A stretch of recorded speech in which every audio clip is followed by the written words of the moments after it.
So I was thinking I would just kick it off by saying sorry that we are late. You're gonna have to redo that. I guess you don't have to because I'm on my own thing, but I'm just over here going.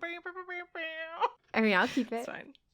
But yeah, sorry No, we okay. are late on this one. Life has been crazy, so we had to delay a week. But that's how life is sometimes. Yeah, that's how it be. That's how it be. Okay. Well, and we didn't get this game until like 2 days before. Yeah, We did not have a ton of time to play it before we were supposed to have recorded. And then life things happened and yeah. So anyways, here we are. We're here.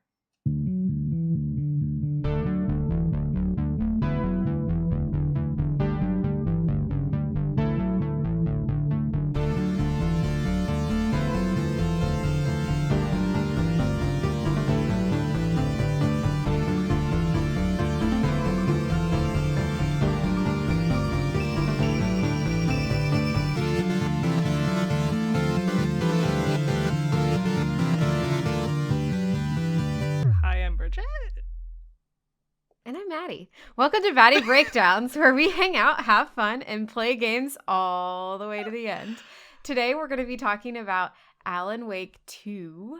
We'll give you the breakdown from its creation to its critical reception, and then we'll take you on a deep dive into the game as we share our own experiences and opinions while playing it. For this episode, we're just limiting it to the first parts of Alan Wake 2. We have not played the full thing quite yet.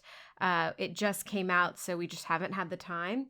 What we're going to do is we're going to plan to do the part 2 in a later episode where we talk about the full ending, kind of like a spoiler-filled discussion. So yeah, with that, let's... Oh no, I don't know. Let's beam our flashlights. Oh, okay. Solve some crimes. Oh, I like that. Solve some crimes. With that, let's solve some crimes. Yeah. So, Maddie, you have the description today. I do. Yeah. I pulled one from their website that I really liked, and then I pulled one from like the description that they've been giving on like all the game stores. So the one from their website that I liked, Alan Wake is not dead, although he's wished he was many times. For 13 years, he's been a prisoner in the dark place, where his nightmares, his fears, and his stories manifest as reality around him. For 13 years, he's been fighting to stay sane and write a story that would change reality around him in order for him to escape. So far, he has failed. Dun, dun, dun. That's a pretty good description. I like that one. Okay, so then the one that they're doing on the game stores, a string of ritualistic murders threatens Bright Falls, a small town community surrounded by Pacific Northwest wilderness. Saga Anderson, an accomplished FBI agent with a reputation for solving impossible cases, arrives to investigate the murders. Anderson's case spirals into a nightmare when she discovers pages of a horror story that start to come true around her. Alan Wake, a lost writer trapped in a nightmare beyond our world, writes a dark story in an attempt to shape the reality around him and escape his prison. With the dark horror hunting him, Wake is trying to retain his sanity and beat the devil at his own game. Anderson and Wake are two heroes on two desperate journeys in two separate realities, connected in ways neither of them can understand. Fueled by the horror story, natural super darkness invades Bright Falls, corrupting the locals and threatening the loved ones of both Anderson and Wake. Light is their weapon and their safe haven against the darkness. Trapped in a sinister horror story. Wow, this is long. It's like she's still going. So long. Trapped in a sinister horror story where there's only victims and monsters, can they break out to be the heroes they need to be? Okay, phew. You did it. I'm so proud. And that's the end of the podcast. No, I'm just kidding. Yeah, that was a long description. It was interesting that the first one only really talked about Alan, and then the second one actually talked a lot more about the dichotomy between the two main characters. Yeah, I think because it's called Alan Wake 2, so their website, I bet they just want to like get people in. Emphasize. Also, like if I'm being super unkind to humanity, which I think is a valid take, because the other protagonist is a Black woman, they might just be trying to like avoid the dumb gamers that would like complain about that. The whiny pieces of crap. I'm so sorry. Yeah, I don't know. You can cut that if you want. No, that's just a thought. Yeah, I'm not sure. I mean, it's. I ended up really enjoying both of the characters actually. So, we'll get into it. But I'm really curious excited. if that we'll was. Talk about it. I don't know. Anyways. Yeah. I in the How It's Made, actually, the first part that I wanted to talk about was the dichotomy of the two and what they're thinking about there. Oh my gosh, awesome. I think that actually leads us in pretty easy. Yeah. So I watched a video on YouTube that was, once again, a very well-produced documentary. I don't know why so many of these studios have it, but they do. As a reminder, this game was made by Remedy over in Finland. We talked about that last time when Maddie dove in and chatted about the first Alan Wake that we did last time. So I won't get too much into the actual studio itself. It was the same studio. I'll talk a little bit about the kind of background of why it took 13 years, which wasn't as interesting as I thought it would be. It primarily seemed to center around, they had a bunch of different seeds of ideas. So it's not like they spent the last 13 or whatever years just ho-humming around and being like, we're not gonna ever do it. And then all of a sudden decided to do it. It sounded like they had seeds of ideas, like a lot of them. And they just kept rotating through things that they just didn't really like.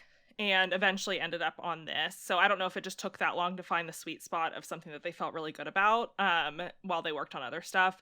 But it didn't seem like they didn't want to work on it. And a lot of the tone of the documentary that I watched was everyone was so excited to build Alan Wake 2.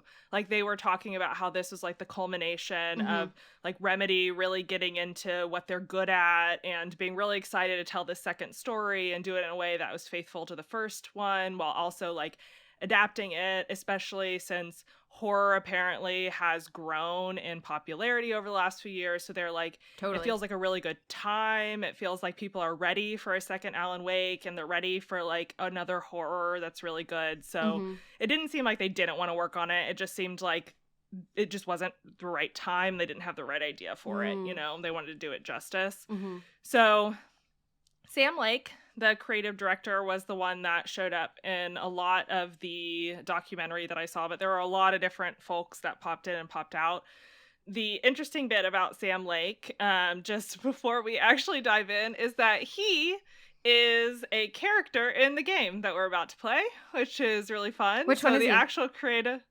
He is Alex Casey. Oh, I could tell detective. In his accent he was not American. He was his accent was so thick. Well, that's funny you say that because he is the physical character, but he is not the voice actor. Because for both Alex Casey and Alan Wake, they have both a physical character and a voice actor, and they are different people. Why? I know. Isn't that crazy? I don't know. I listened as a part of the interview. I was trying to listen to the physical actor of Alan Wake. His name is like Ilka Villi. And then the voice is Matthew Peretta.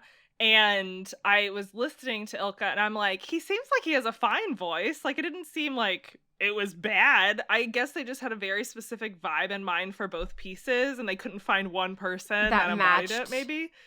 Well, I do know that the person that is Alan Wake, the actor, is the same one from the first one who did like the mocap and stuff for the first one. Yeah, that's totally the same. The voice actor is the same. It's just I had no idea it was two different people. I didn't know it was two different people.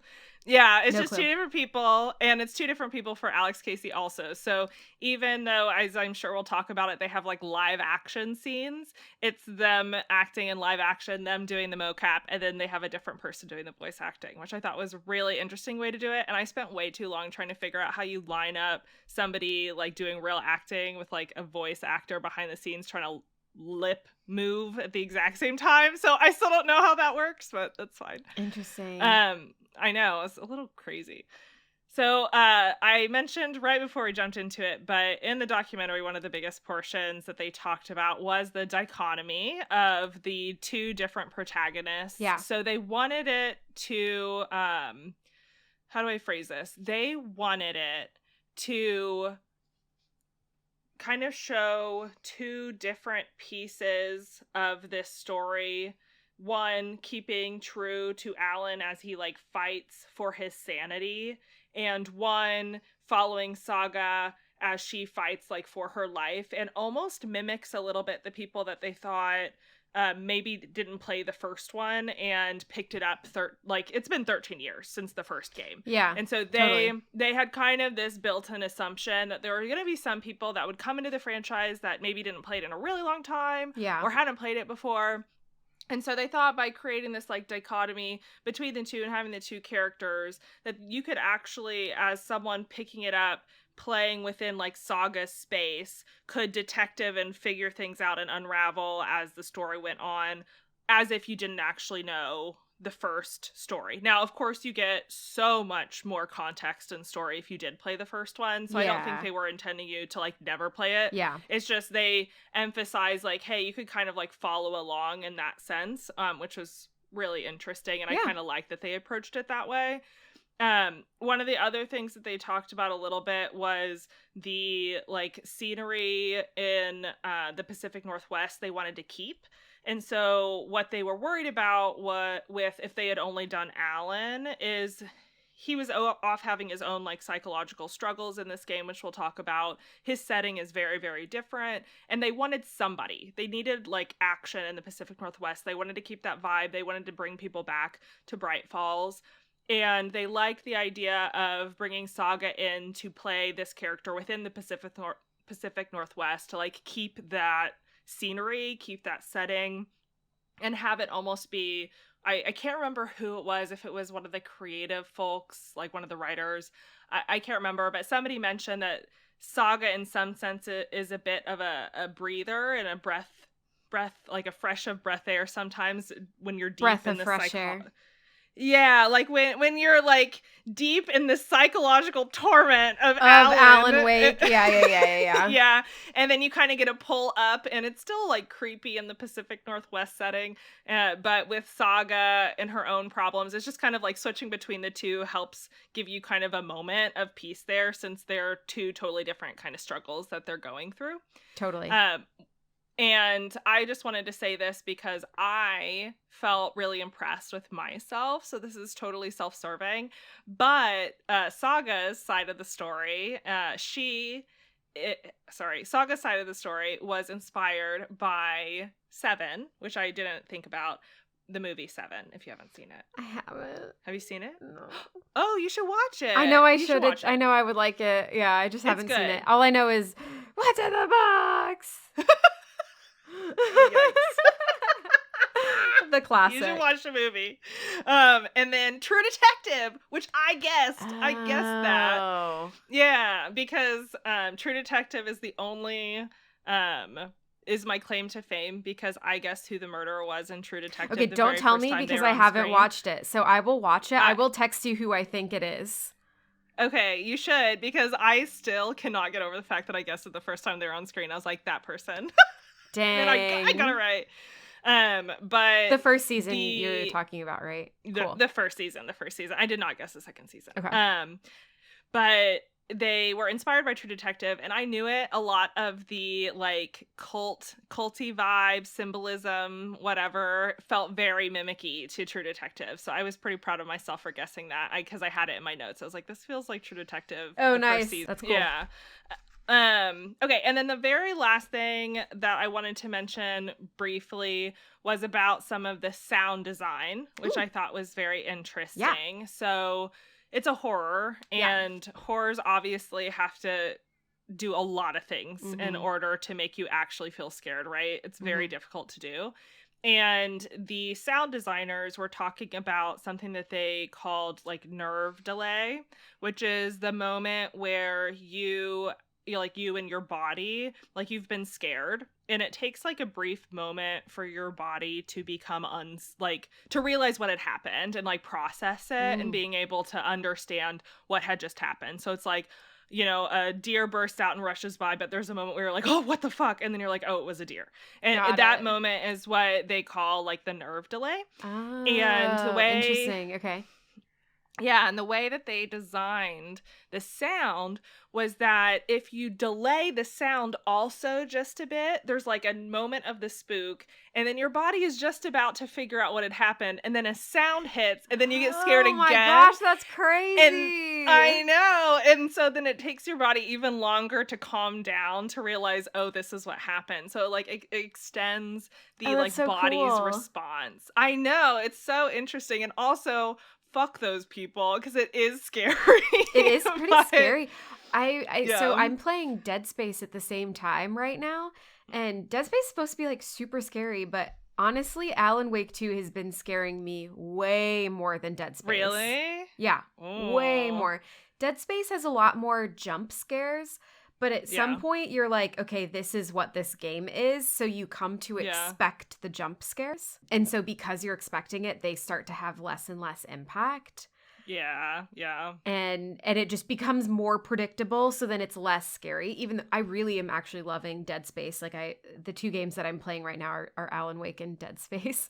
And I've really been enjoying both of them, and they're pretty different, but they both have really interesting stories. But anyways, yeah, it like Alan Wake 2 has been more like, I think the thing that scares me is more uneasiness, and that's kind of why Alan Wake 2 is hitting me harder than Dead Space, whereas I feel like some people might say Dead Space is scarier because technically there is more like but yeah, I don't know. I want to talk about that a lot more, because I have a lot of opinions about what they did differently in the first one versus the second one, and I think some of it hits on that like uneasy feeling that I feel like they build. So that's why I loved that you were talking about that sound design, because it's so true. Like the way that they've done it, and it's cool. I'm gonna have to keep an eye out for that, or like not an eye out, an ear out for that as I keep playing it, because I was wondering what was kind of like, what are these elements that are making me feel so uneasy as I'm playing this game? Like, I have to take breaks. I can't just sit and play it for hours and hours, Yeah. I've definitely felt that too, but I am not a horror person, so I feel like I usually need breaks more than But that's usual. why I'm surprised that you've been able to. So, I know we're skipping ahead a little bit here, but do we want to just dive in? Oh wait, no, I have critical reception. You have critical reception. I'll say it and then we'll talk about it more. When I was playing, I ended up getting into chapter 4, so we'll talk about that in a bit. But for like the entire length of chapter 4 when I started, Chris was working on his leather working or whatever, because that's what he's doing now. He's making leather wallets. I know, he's adorable. And he's sitting there leather working, and I was like, so can you tell me when you're going to be done so that you can like start playing for a little bit so I can like sit? And he was like, I'm almost finished with my wallet. I've got to keep going. And I was like, oh my God, I've got to do this myself. And so I definitely like spent probably the last like hour or so of gameplay being like, I need to put this down. I need to put it down. I've got to like pause for a second. And then I kept going. And then eventually I was just like, I can't do this. I got to stop. Yeah. But it's not because it was bad. It was just because I was feeling very unsettled and I needed like a moment to decompress. Yes. Yeah. Yeah. No, 100%. Yeah. I mean, I was feeling that way too. And I'm not I can do horror. What were you gonna say? Were you gonna say a wuss? No, I was gonna say Weenie Hut Jr. That's even better. You know what? I'll take the title Weenie Hut Jr. That's fine. That's fine. But yeah, that's mostly what I had. Also, I will say you're definitely not a Weenie Hut Jr. Weenie Hut Juniors couldn't play this game at all. No, I'm like a medium. Yeah. Like I can deal with stuff, but I have to be in a mood. Yeah. And I'm definitely gonna get scared. Like I almost punched Chris in the face once while we were playing the game, and that's just typical for me. I fell off the couch when I watched The Conjuring. I literally screamed so hard that I fell off the couch. Was it like when the lady was above the dresser or whatever? Yes! Yeah. Yes! It's horrifying. And I like screamed, my whole body just like gyrated. It was like, oh! And then I just toppled off the couch. And my roommate was like, what are you doing? I was like, nothing. But you watched it, so you're already miles ahead of so many people. But anyways, okay, sorry. Wrap up your critical or not. Your stuff. Yes, my how it's made. There wasn't too much else. There were like little bits and pieces about how they like scanned trees in the Pacific Northwest to actually create models just off of the scans, stuff like that. Super similar to how the first one, they were super obsessed with that realism of the Pacific Northwest. They did that cool. again. Yeah. Yeah, and it was very apparent in the game itself that they took that kind of effort. And they talked a little bit about the live action film footage that's mixed within the game. But it wasn't too like interesting from a technical perspective. It was just they also did live action film footage. They mostly just wanted you to be able to watch the film footage kind of like it's so close to reality at that point, right? Like you're literally watching things that you would see today if you turn on the television.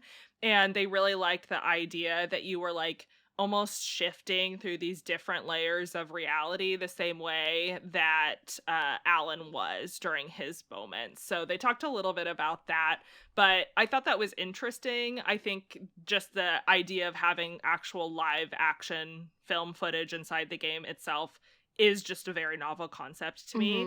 But they really liked building the world the way that it was like, oh my gosh, it's almost the world that you would see today. And so that you kind of get that uneasy feeling like yeah. Okay, that makes sense. Yep. Yeah. Cool. But yeah, with that, Maddie, critical reception. I'm going to be super quick because I kind of phoned in my section this week. But it has an 89 on Metacritic, which is really nice, really high, and an 8.8 user score. So also pretty high. It's getting good reviews, which doesn't surprise me as I've been playing this at all. And Remedy makes good games. Like, I don't know. It would almost be like more interesting if they didn't make a good game. Because at this point they've made really good games. And obviously like the big thing that everyone is saying is so great is the storytelling. I mean, and that's also like Remedy's shit, right? Like that's what they're known for. Also, interestingly, a lot of people were saying that it plays best on the Series X. Like it's the most performant and least buggy on the Series X, which I'm like, wow, that never happens. Like who? What's that meme where it's like, look at us? Who would have thought? Not me. So yeah, that was kind of a fun thing to read about. And then negatives, some user negatives, because I couldn't really find a ton of like negative critical reviews, was just about it being slow. So it was just like preferences, which everybody has them. Yeah, like there was nothing super sticking out to me as like a common negative thread. Yeah. Oh, and then like people, complaining about changing the gameplay. Because it changes pretty significantly. So there was a few complaints about that. Could you notice a pattern at all with people liking this more or less than the first one? I think it was just that people were saying it pivoted a lot more into like puzzle. And it was more mystery detective and less combat, whereas the first one was definitely heavier on the combat. Yeah. I saw some early posts on Reddit before the game actually released, but like people had some copies of it, and they were complaining about it taking so long to actually like play as Alan. But we could just dive in. Okay, let's dive in. All right, I'll play a little jingle. Let's do it. Perfect. Okay, Maddie, first impression. First impression. So I really quickly, like the menu was so creepy. Oh my gosh. Did you sit on that thing for a little bit? Because I did. And not like a really long time. Does it keep doing I mean, stuff? not like okay, sorry. I meant like I was getting my notebook ready because I take physical notes. And so I was, getting my notebook ready. I usually do like a little doodle at the top that's like relevant to the game. And, I was getting all set up. And then as the menu was playing, it was just like kept like flashing the scary things and then going back to the creepy things and then flashing the scary things and then going back to the static. And I don't know, it was just very creepy. And I was like, wow, this is a lot creepier already than the first one. Yeah. And then once we jumped into it, the graphics were just like, wow, incredible. Yeah, right? Mm-hmm.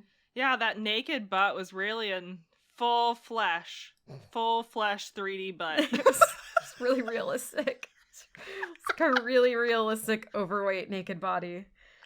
And very like very well done, honestly. Very well done. When I had loaded it up, I mean, it was just absolutely beautiful. Like I was not like a lot of the games that we've played recently have had like very good graphics, but there's something different that just hits home because we live in the Pacific Northwest. I agree. To see it in such high fidelity in a game, because I'm like, this looks and exactly captured like the Pacific so Northwest. Well. Like the essence is captured so well. Yes. Yeah, and I'm like, there was at one point right at the beginning where Chris is like, are you going the right way? Shouldn't you be going the other way? And I'm like, Chris, it's a switchback. It wouldn't be the Pacific Northwest without a switchback. And he was like, oh. And then I turn the corner and go back the other way, And it's a switchback. It's funny. It's a switchback, yeah. But yeah, I really did like that. The graphics are absolutely amazing. I am not embarrassed to say that when I realized I was a chubby naked man at the beginning, that I did attempt to turn around as fast as possible to see if they're going to give us some peen, but literally they did. I did see it, and then they later gave us a lot more peen, and I was like, oh, straight up in your face. I didn't even have to try. Yeah. I just thought I was going to have to try. You just had to wait. You just had to wait. I messed it up. You're too impatient for that peen. I know, it's true. And like my notes are literally like, why am I chubby and naked? Haha, penis. That's literally just what my notes are. Back to us being 12 years old. I know, right? So the other thing is I actually really loved how it started on the other character. So it's really interesting that you say that some people were complaining about it, but I actually like really love Saga. Like I love how it started. And the other thing before I close the first impressions is the Mind Palace just blew me away. So cool. I've never seen that in a video game before. And that's when I texted you that I think you're really going to like it, because whenever that happened, I was like, oh man, this is like Bridget's shit right here. But also so creative. Yes. Haven't seen that done in a video game before. Super cool. And I'm sure we'll talk about it more in a second, but just, yeah, I thought that was just so cool. Yes, I was ridiculously impressed. Like, my thought process was, I bet they were trying to figure out how they were going to do something cool and detective-y, but they didn't want to constantly pull you out and be like, go back to the detective's office, go back there, you know what I mean? And I just love the creativity of having this little space. And then I am a sucker for the stupid boards with the pins and the strings. I'm like, oh my God, look at me.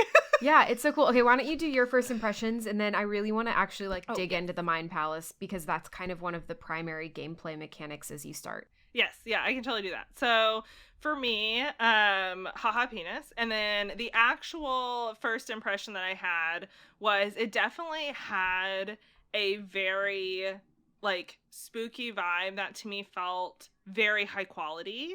Like the whole painted picture that they had, the beautiful graphics and the sound, along with like the weirdness of the fact that I'm just waking up as this nude dude on a beach. It was very weird and like unsettling. And I actually, the moment of me almost hitting Chris in the face, I did not actually hit him, was right at the beginning, because they started doing like weird clips of strange things like happening while you are like walking up the hill. Mm-hmm. And that to me was like, oh, I wasn't expecting it so soon. Like I just wasn't expecting it. And if you remember in the original, it was very tutorial at the beginning. Yeah. like very tutorial. So that's kind of what I anticipated was another like, oh, a fun little cutscene, you do a tutorial, learn how it works, and then you get into the game later. Yeah. And instead, it just happened. Like you were in the game, you showed up, and it started happening.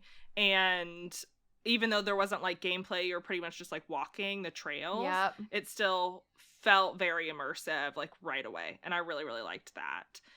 The other thing was I am the world's biggest, not fan. I'm not allowed to say that I'm a fan of cults because cults are very damaging to those that are inside of them. But I love learning about cults. I watch every documentary that exists. Okay. I listen to podcasts. I just find them very fascinating from like a psychological perspective. And so to get into the game and it's already like feeling super high quality, and then I see that there's like this weird deer cult, I'm like, excellent. I love cults. And then we get into the Palace and I'm like, excellent. Excellent. I love that. Yeah, so like overall, I was actually feeling really, really good. Like I wrote in all caps something along the lines of like, this is a murder mystery. And then I was like, it's a board, like it's an actual board of things with clues and strings. And I had it like in all caps. I was very excited. And I will let us get into the mind map now, but I will say that I really, really like Saga. Like just right from the beginning, I really liked her. And I was actually I had no idea that there were two protagonists going into the game. So I didn't actually know what to expect. I knew that we would probably end up playing as Alan just because it's freaking Alan Wake 2. Like you have to have Alan somewhere in there. But I didn't know who the primary protagonist was or the fact that there was two. And I just really appreciated that it was somebody else. And I liked her personality. Mm-hmm. Like she was very interesting personality. And so like off the bat, I was actually feeling really good. I had liked it more than the original, like almost immediately. Oh, same. So yeah, same. Yeah. Yep. So let's Mind Palace. Okay, so right when we start, really quickly for those listening, and if you haven't played, essentially Saga and her partner, Alex Casey, get sent to Bright Falls to solve a string of connected murders. So they are in the FBI, and so because it's been like repeated activity, the FBI get called in, and now they're going to start helping investigate these murders. And specifically, you are investigating the murder of Nightingale, who is the FBI agent from the first game. Yeah. If you remember, or if you don't remember, we talk about him in the previous episode that we did. So you should listen to that if you haven't yet. But you are solving the murder for Nightingale as Saga. And right when you get there, you go to the murder scene. There's two other like cops that are from Bright Falls that are really funny, and yeah, they are funny. I have a prediction about them that I don't know if it will come to pass, but I said the two dumb sheriffs are sus AF. Like that's what Chris said. Chris was like, them, they have something to do with it, like they're in the cult. Right? I'm like, oh, Chris. Okay, this is so funny. I am Chris and you are DK. Yes. Because DK was like, no, it's her partner. Immediately. That's what, yes. Immediately. Right? He was like, no, it's the partner.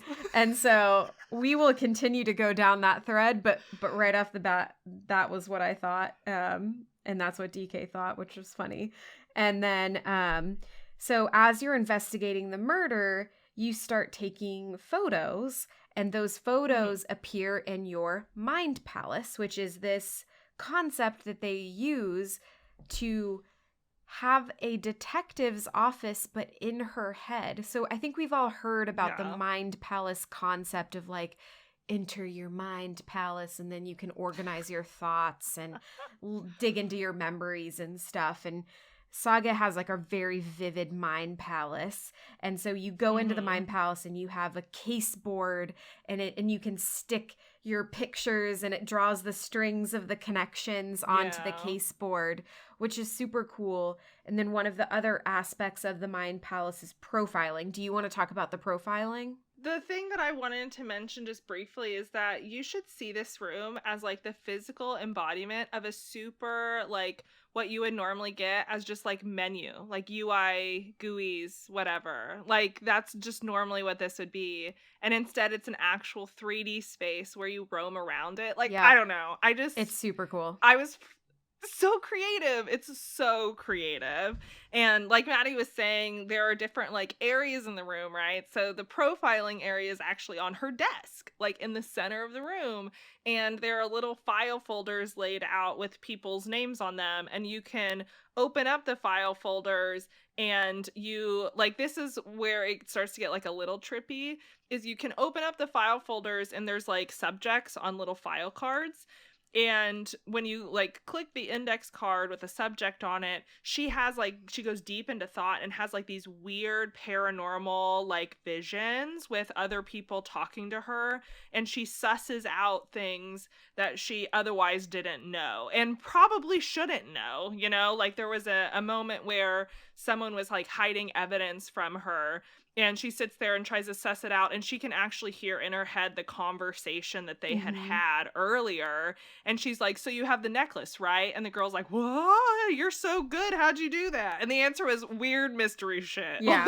That's just the answer. Yeah, it's cool. Yeah. The other things that you can do in the Mind Palace is you can look at the manuscript pages that you start to pick up. Mm-hmm. You can watch TV commercials or TV clips that you stumble upon. And you can listen to the radio and so the way that Alan Wake kind of situates itself, which is really similar to the first one, is it's broken up into chapters. This one has way more chapters than the first one, though. A lot. It's like 19. And the first one had or something. 6, 6 or 8, not that much. And at the end of each chapter, there's like a song that plays in really nicely with the chapter, and they slap so hard. They're so good. They're so good. I'm obsessed with these songs. I'm like, damn, did it again. I thought that in the first one too. I was like, these chapter ending songs are so good. And so you can also listen and turn the radio on. My only complaint is when I first saw the radio and saw that song, I was like, oh my God, I'm going to play this song as I'm doing the other stuff. But it goes away. Oh, it's just while you sit there. It's just while you sit there, which is a little sad. That's it would have been cool if you could like play music as you're like doing the case board. Oh yeah, like during while you're in the Mind Palace. Maybe they'll do that in a feature. Yeah, like a bug fix or a feature request thing. But anyways, I like that. Yeah. Am I missing one? Profiling, case board, manuscript pages. They have the maps. Oh, so the maps are up on the wall. Yep. And then there's an area where you can theoretically upgrade your weapons if you can actually find stuff. But I'm a million items away from being able to do that. Yeah, same. So okay. I don't know what that's like yet. Cool. Yeah. Yep. So there's your Mind Palace. The one thing that I'd like to talk about for the videos just briefly is I know you were super into the Night Springs episodes last time. I haven't found any yet. Maybe there'll be more. I haven't found any yet either. But I did like that they actually gave you the ability to go back and watch pretty much anything that you've seen, because sometimes I'll be in a moment where I don't feel like I can pause because maybe something weird is happening at the time and I just am feeling antsy and I want to get out of there. And so it's kind of nice that I can go back and take a look later if I want to. So I actually like that as an addition a lot. Yeah, totally. Yeah. But I really enjoyed the Mind Palace. It was a vibe. I really liked it. The murder mystery board was really well thought through. I am going to be curious, and I'm curious your take on how you felt about it so far, but the way that the board works feels like it doesn't feel super puzzly to me right now, but I'm wondering if it gets puzzly later. That's what I think more of too. Like just a storytelling It's almost technique. like it's such a light puzzle because you have to figure out the place that you need to put the picture to unlock to unlock the connection. And that feels like the most puzzly part of it, but it's not even really that tough of a puzzle. Yeah. But I'm wondering if it's going to get more, to your point. I think the same thing. Yeah. Yeah, I'm not sure. I think I would enjoy it if it became more puzzly, but I still think it's a good storytelling technique regardless. So I won't be too disappointed if it doesn't get much harder. I just think it would be fun if it did. Yes. Yeah. I Yeah. knew you would like that Yeah. part. And yeah, I bet it. Yeah. I bet it will be. But we'll see. Mm-hmm. Okay. So should we keep going with the story a little bit until we get to Yes. Alan Wake's side? Yeah. Okay. Yeah. So the story continues. You put together that Nightingale was murdered by a cult, and then you Mhm. have the sheriffs take him back to the morgue. You go back to the morgue, you go back into town, and before you go to the Mhm. morgue, you meet the sheriff at the diner. Right. And at the diner, you run into Rose, who works at the diner, and she says, Mhm. wow, I can't believe you're back here after everything that happened. And Saga is like, what happened? And she said, your daughter drowned. And Saga's like, weird, that didn't happen. and I'm like, well, this is gonna be something. And this is the same Rose from the first one that was touched by the darkness. And she's the same right? age. That's what I was thinking. Yeah. She's creepy. And like my hypothesis is that because she's been like weirdly, she was possessed by the darkness in the first one, and at the very end of the cutscene you see her kind of like holding a light and like shaking, like she's horrified, she's seen stuff. And so I wonder if she saw the future.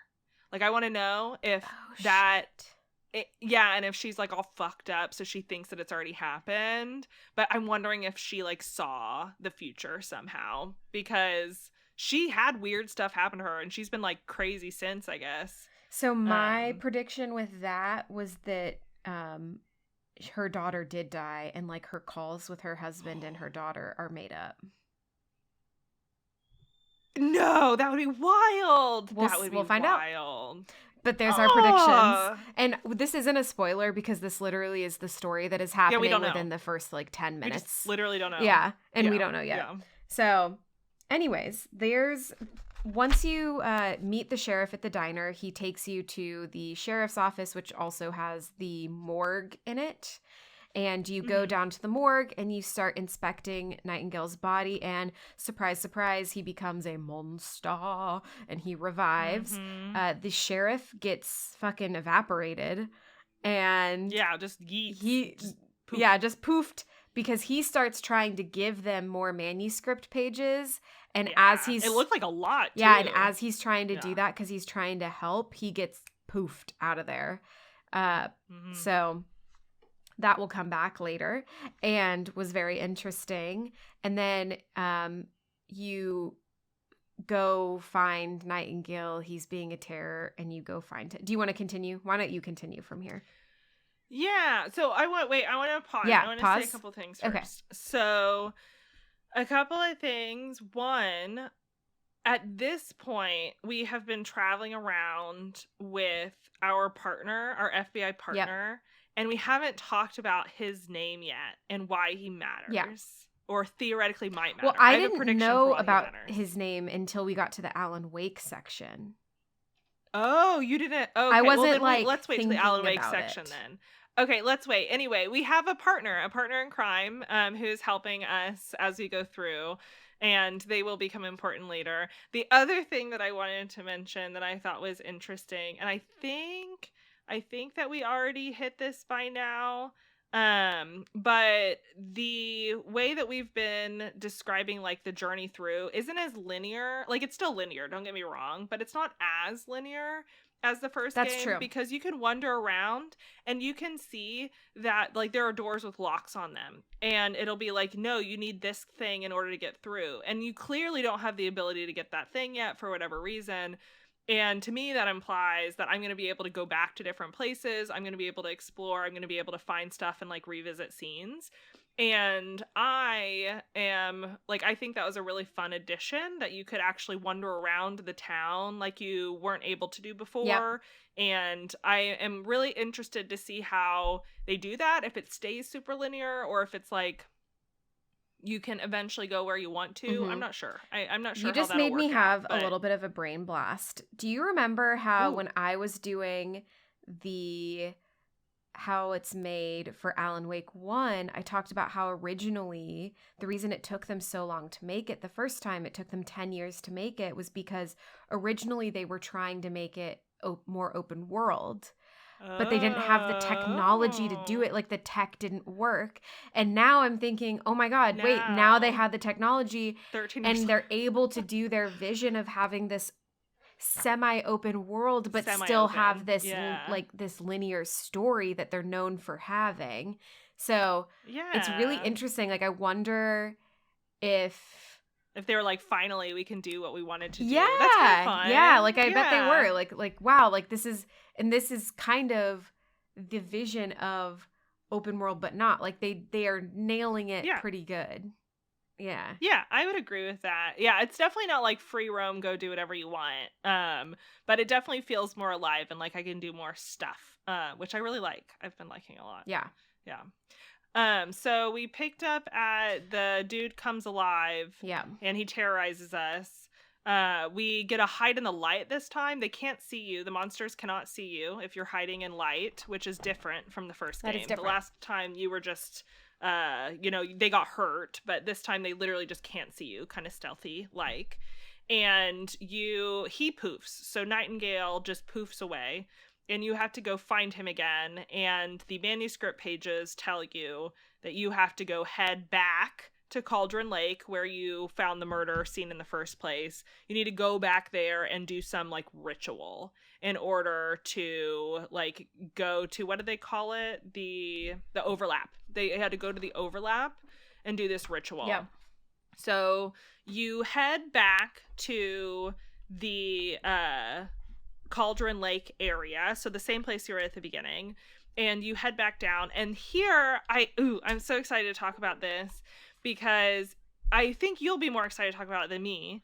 But you run into, as you're going down in the Cauldron Lake area, a technician working on a building.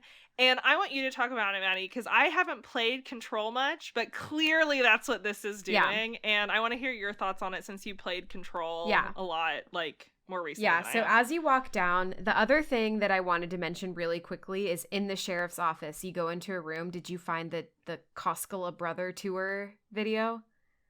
Oh, yes, I did. So funny. Yeah. And those are the people that you run into. And those are the people that you run into. Yeah, you're right. So in the sheriff's office, you stumble upon this TV screen that's playing a commercial for the Koskela Brothers tour. And he's like, they're like, fuck the government, we'll take you wherever you want to go. And we have bolt cutters. And they talk about how they take you, like, because apparently, or it obviously, Cauldron Lake has been fenced off. Yeah. Because government because of the knows that it's where bunches of shit that is bad happens. And as you go back to the lake, you run into one of the Koskela brothers and someone from the Federal Bureau of Control fixing this contraption. And the contraption is obviously measuring the the wonkiness, and now I'm blanking on the name that they called it in Control. AWEs. Yes, like, AWE events. Yeah. Like, it's obviously monitoring that, because it's this huge device that has this big satellite light on it directly pointing at Cauldron Lake. And and you run into the like Federal Bureau of Control employee that's there like fixing the machine and fixing it up. And he's escorted by a Koskela brother. But anyways, I really loved that. Yeah, I loved it. And I was really happy that on our last episode, you had mentioned that Alan came up in Control. Yes. And I also didn't realize, I had read about it after we recorded, but I didn't realize that there was a whole DLC where Alan Wake was like the narrator of the DLC. And like he apparently wrote events within that section of like the Control DLC game. Which I didn't know. I haven't played that DLC. I bought it, but I haven't played it yet. Yeah, you should play it, because apparently like he narrates portions of it. And so when this like popped up, I was like, oh, they're gonna integrate it more, and I'm really excited to see where they take it, because I love what did Chris call it? He called it the Alan Wake cinematic universe or something stupid. Yes. It's so good. It's so good. It's so good. It's so good. So I'm really excited to see what they do with that, because clearly that's going to be a big plot point. Like, they would not show us that if it wasn't going to be. You know what I mean? Also, you run back into the machine and it's like, yes, you run back into the machine later. Going crazy after you literally just experienced a crazy event. So, yeah. So you're chasing after Nightingale. You have to find a bunch of things to make the portal open so that you can go through it, because the goal is to go through the tree portal, and you do that. I'm going to skip through the specifics unless you want to talk about it. So this is where you're okay, great.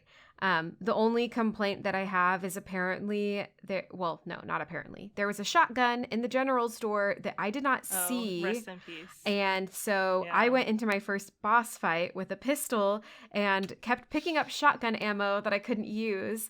And so I was running low on ammo during this Nightingale boss fight. And it was a bit It's really sad for you, Maddie. It was a bit sad. But then I went back after that scene when I finally beat it and got the shotgun, because I was like, I'm not missing out on this shotgun anymore. Yeah. But yes, so you go through the portal. The shotgun is so much better than the pistol, and that was the only way that I beat that first boss fight. So also, I thought it was so funny that she's like, she's alone. Like, she doesn't tell her partner to come join her. Yeah. She's like, right? I'm just going to enter this really super scary portal on my own. No biggie. Yeah, I'm just gonna do that. That's fine. My partner is like 100 yards away, but like, independent woman. She doesn't need her mate. No. Yeah. Guess buddy system it's not really a thing. Yeah, it doesn't apply here when clearly weird ass shit is going on. Who wants a buddy? Nobody. And of course, this whole time her partner is like lost. Yeah. He says he's lost, and I'm like, where'd you lose yourself to, man? I think you're just sitting there. You probably just don't want to work today. It's so funny because I did not catch a single hint of sus, but you and DK both were like so sus. No, he's so sus. Yeah, like, who disappears for that long? You just want her to die this early? You want her to fail on purpose? But she didn't, because she's a badass. So, like, suck it. It's fine. Interesting. Okay, so you have your first boss fight, which is Nightingale in this otherworldly portal. After you kill him, bum, bum, bum, you find Alan Wake. And he's like, I've been gone for 13 years? What? Okay, wait, I had a hypothesis, and I think my hypothesis is dumb, but I was like, they keep talking about Scratch. So at the end of the first game, they talked about a Scratch, and when Alan comes out of the lake, comes out of the lake, he is saying that, like, he accidentally let Scratch out with his face or something. And I was trying to figure out, because, like, we haven't seen anyone else look like Alan Wake. So is this the real Alan Wake? Or is this Scratch? Oh, maybe. We don't know yet. Because I don't know. We don't know yet. We're not far enough. But, like, he keeps talking about how he let this person out, but nobody has seen Alan. Yeah. Nobody knows where he is. And if he let somebody else out with his face, wouldn't we, like, have heard rumors of Alan wandering around being alive? Or did he actually just let the Scratch thing out when he crawled out of the lake? I don't know. We'll see. But anyway, Alan is theoretically alive, assuming that is the real Alan. And then it switches to Alan's perspective. And this is the part that I thought was pretty cool. I wasn't expecting it. I actually thought I was going to be with Saga for like the whole first half of the game. I figured we would get Alan Wake eventually, but I thought we were going to like finish Saga's story and then pick up Alan Wake's story. I don't know why I thought that, but I was just like, oh, eventually we'll get to Alan Wake, and then once we get to Alan Wake, it'll switch over, and then we'll finish the story from his perspective. But I thought there was going to be like a whole thing just to get to Alan Wake, and so contrary to what you were reading, like I thought it was early that we were getting Alan Wake. I was like, I was like, wow. Oh, he's here already. Yeah. I thought I was going to play a whole, like, first half of this game without playing as him. And it jumps you into this late night television scene with Alan Wake and this is a flashback, right? Like, this is concretely a flashback. Chris and I were arguing about it, so I just want to confirm with you. I thought it was clearly a flashback. I think it is mixed right now because I think, to your point, there's different possibilities, and I think this is part of the mystery. I believe that there's two ways that this can go. I think there's a possibility that it's a flashback, but I also think that it's a possibility it's like a happening at that time. And then, to your point, the Alan Wake that just came out of the lake is not Alan Wake. That would be supportive of my theory. Interesting. The reason I'm thinking it's not a flashback is when you start walking around the dark place, you run into the sheriff who literally just got disappeared. That's true. But it could be this timey-wimey thing where time doesn't really count. And like...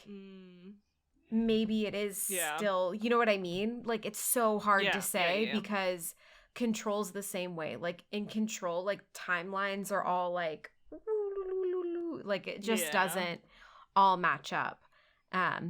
But I thought the Mr. Door, like, live action television stuff that they jump you right into, it's so trippy and I loved it. So cool. Yeah. It was so cool. It literally, guys, it looks like a movie. You're just watching actual real live action actors in this late night TV show, and it's crazy. It's so cool. I really liked it. Yeah. It was so neat. One of the things that I wanted to talk about, because this is where we both are, we're in this section of the game still, and I don't know how many more chapters this goes for, but the elements of gameplay in here are a little bit different from Saga's. So I wanted us to talk about that.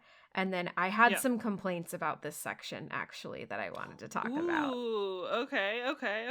Do you want to talk about some of the gameplay elements? Yeah. And how they differ? Yeah.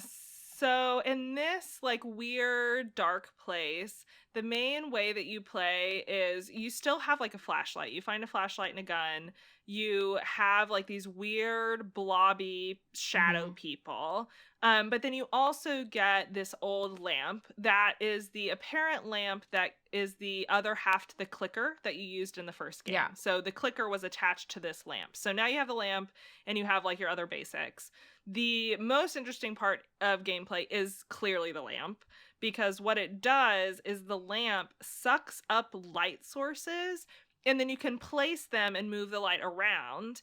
And by moving the light around, whether it's by taking it or by adding it, it changes the way that the environment looks around you. So it's like, oh, you don't have a path like through that door, take the light away, and now you do. Or, oh, you need to be able to, like, get into this weird subway station. Okay, great. You add a light here, you go over here, you get a second light, and then you go and add the light again to here, and then you get this light, and then you go down, and then you add another light, you know? And it starts to get very puzzly with the, like, where do I put the lights? Where do I get them? And how does that work? And I actually really, really liked that mechanic a lot. So I'm curious to say, like, what did you not like? Because I really like that mechanic. Before we dig into it, really quickly, I want to mention that at this point, we get our gun and our flashlight from Alex Casey. Oh, right. Yes. So this is where I was like, damn it, of course you and DK are right. Like, there's something happening with this partner, because Alex Casey, we soon find out during the Mr. Door actual, like, television thing, if you didn't already know, which you might already know if you know Alan Wake. I already knew from the first one. Yeah. Okay, cool. I hadn't remembered that. And so, because I hadn't known during the thing where he was like, oh, the main character, Alex Casey, you run into Alex Casey or a version of him in the dark place. He gets killed, and then you just take his gun off of him. Yeah. Well, that's I think it mimics it's the story. You remember in the first one, it's the story that he wrote. He had just written, the reason he had writer's block, my understanding, was because he had written the last Alex Casey book and killed him off. And then he had writer's block and was trying to, like, write a new story. And so it's really interesting that not only in this dark place environment, you get, like, it's almost like it takes place in his last book. I don't think it does, but it's got, like, the vibe. Like, the Alex Casey detective was in New York detective, very gritty, very noir. And he shows up and he's in here. He dies and he's like, why did you kill me this way? You know, because he died that way in the book. But then he keeps showing up places. And then the weirdest part is that Alex Casey is the name of the FBI partner that's running around with Saga, and they consistently make jokes about his name being the same name as the main character from Alan Wake's books, but he also discusses going to find Alan and like investigating like Nightingale stuff and investigating Alan stuff. And I am like 99% convinced now that Alan actually wrote Alex Casey into reality. Like he made this dude exist, a real person, to forward along his horror story. So I think he is actually going to be bad. I think he's going to be evil because it's a horror. Alan is writing a horror. But I think it's his main character that he wrote into existence. And if that's not what happens, I'm going to be really, really mad. Because there just can't be a coincidence. There's like something. That. You know there's something happening for sure. There's something happening. Yeah, but I love it. I love how mysterious it is. I'm so excited to figure it out. Yeah, I'm really excited to keep playing and getting the story. Last little. And so to jump back into the mechanics. So what I have learned, I am trash at navigation game puzzles. Like anytime I have to do a puzzle where I have to figure out where to go, I fucking hate it.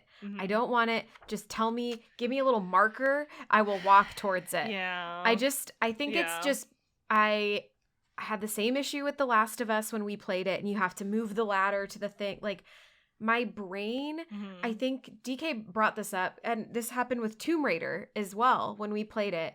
But I brought this up with DK and he was like, I think it's because these types of things have very, like, games always have this type of thing and you start to understand the patterns when you play games a lot. Yeah. But because I didn't grow up playing games like this, it's not as like intrinsically like in my brain of this is what I need to do and this is what I need to look for, that it just takes me forever.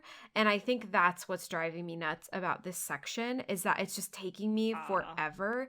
Like the light in the subway stations took me so long. I was like getting so turned around because of the like this flashing light and then this flashing light and then I would be not on the right side of it and then it was just so hard for me to navigate and it took me forever and it's driving me nuts. And then there's like other sections that just the navigation stuff, it just takes me a long time. When we had crossed over the tree the first time, I was honestly in the same spot for like 10 minutes trying to figure out what I was supposed to do next. So like I definitely feel that. And I think DK's probably right because the kinds of games that I grew up playing were the more like exploratory puzzly ones. So like your Metroidvanias where you want to find every single nook and cranny because there's going to be a secret wall that you can walk through. So you need to literally run yourself into every wall. Or like, is that pattern slightly different? And so the way I play is honestly really close to that in almost every game, regardless of the genre. I will look at every point that I could possibly go. And then what I do is I pick the things that look least like the correct route so that I can make sure I get all the secret stuff. And then I go to the route that I think is correct. And I get really mad if I spend too long on a side route and I'm like, oh my God, was this the real route? And then I have to turn around and go try the different ones. I do that all the time. And Chris, when we play, he watches me and he doesn't get mad because he's not the kind of person who gets mad. There's no way. But he's like, yeah, exactly. He's like, it's right there. That's the way to go. And I'm like, no, Chris, you don't understand. I have to look every single location before I go the correct direction. And he just immediately, like, when I watch him play, he just follows the path. It's just intuitive. He just goes. I wish that was how my brain worked. Yeah. Yeah, I can't do that either. I look everywhere and then I find the place. But I don't think struggle that much with it as much as like I just like to look everywhere. But Chris just intuitively knows where it is. Like every time we play, he just follows it. It's just how I don't know. It's weird. Like I wish I had more of that. Because I think that's just what's been driving me a little bit crazy is just like figuring out where to go. Because I just want to do the story. I don't need to like... Oh, are you playing on story mode or are you playing on normal mode? Oh, I did not make the same mistake. Are you kidding me? Chris made me go to normal mode. He was like, I'm not playing on story mode. And I'm like, you know that the first one that I played, we were on story mode. And he was like, I knew it was easy. And I'm like, So we switched. How has it been? There hasn't been a ton of combat, so it's probably not there hasn't been Yeah, I have noticed that I'm significantly lower on resources than I was the first time. Like, I went into the first boss battle with 6 shotgun bullets and like 2 normal pistol bullets, and that's all I had. And luckily, because I had the shotgun, I made it. If I wouldn't have had the shotgun, then I don't know what I would have done, because I feel like I would have been perpetually stuck. But I have definitely noticed like lack of resources is different, but I very quickly in the game opened the menu to see if I could change it later if I needed to. Otherwise, I was just going to restart and do it on. And you can. So you can change it. That's this time. A huge improvement. They fixed that. You couldn't do that in the first one. Yeah. Big improvement. No. So I don't feel too bad about it, because if it starts to get impossible, then I'll just change it. Yeah. And then it'll be fine. Yeah. Cool. Do we want to do our final kind of wrap up first impression thoughts? Yeah. Cool. I feel like we had so much to say about this already. I'm excited for the second Yes. Oh, the one thing that we also forgot to mention is that in Alan Wake's reality, like you can also apply different story lines to change the environment as well. Yeah. I just saw that in my he notes. has a writer's room that mimics the Mind Palace that Saga has. And so it looks exactly like the little attic writing space that he had in the first one. And instead of a mystery board with like string, you have a plot board. It's very cool. Yeah. I really like it. Yeah. Yeah. I haven't gotten to play around with it too much yet, because I think I've only had like 1 or 2 scenes that I could change with it. Oh, okay. I guess I'm farther than you then. Oh, okay. Yeah, I've only had a few. But yeah, like for those listening, it's like moments of inspiration instead. And then you get those as cards, and then you can place them on different scenes, and it'll change the way that the scenery looks because of his like inspiration, which is really fun. Yeah, it is cool. Okay. Wrap up thoughts. Go for it. My vibes with this game so far is I like it significantly more than the first one. I like the change in gameplay style. Same. The first one was so repetitive to me, and it was not the kind of game that I like to play. This one still has some of those elements, but it feels like there's way more variety in it. It feels way less boring. And the storytelling so far, I mean, the storytelling was good in the first one, but it was kind of obfuscated by my annoyance with the gameplay. And the storytelling so far, with this one, honestly seems leagues better. Yeah. And there are not a lot of games for me that make me want to immediately go like read about it. And I'm trying so hard to not do it. Yeah. Because I don't want to be spoiled. I don't want to be spoiled. I'm constantly thinking about it, though. I'm like, what is going to go on and what's going to happen? And I'm really excited for the rest. I think that I'm going to probably let Chris pick up the next chapter, because he wants to play a little bit. He hasn't got to play yet. I wish DK wanted to play it. I would just give him the controller and watch. I was just like, he can play the next couple chapters, and then I'll pick it back up. I was kind of going to ask him if he just wanted to keep playing in the scary underground New York tunnels of Alan, and then I can play Saga, and then it'll be fine. But I'm really looking forward to the rest of it. I'm excited so far. Yeah, me too. Okay, my wrap-up thoughts are super similar. So I've been really enjoying it. My only complaint is just the navigation in the dark area. It's just bad for me. It's not good for me. Well, I'm not having a good time with that aspect of it. It's more just like a slog, and I think like when something is a slog, it's hard for me to continue to do it. But yeah, I'm just getting turned around so easily that it's just a little bit. But the storytelling has been so cool, and I'm really excited to see where it goes. Yeah. Cool. No ratings today. You'll get those later. Yeah, when we finish it. So the plan is we are going to do Alan Wake Part 2 probably early December, because Bridget and I had a really fun idea for Nostalgia November, and the next couple episodes of November are going to be playing games that we played in our childhood. So to kick off Nostalgia November, we are going to be playing one of my picks and one of Bridget's picks. And my pick is Backyard Baseball, and Bridget's pick is Secret Agent Barbie. So we will be talking about those two games in our next episode. Yay! I'm really excited about it. And if I am so excited. I have not played this game in so long. I hope my computer can still run it. Can it run 2001 games? We're going to find out. We're going to find out. Okay, well, let me really quickly close out. Thank you for listening to our podcast. If you liked it, don't forget to subscribe and rate it. You can find us on Instagram, TikTok, and YouTube at Baddy Breakdowns, and visit our website, baddybreakdowns.com, made by Bridget. The podcast art was done by Tanisha Vernikar, and the podcast was edited by me, Maddie. Join us next time to hear us two baddies break down Backyard Baseball and Secret Agent Barbie. Hey. Bye. Bye.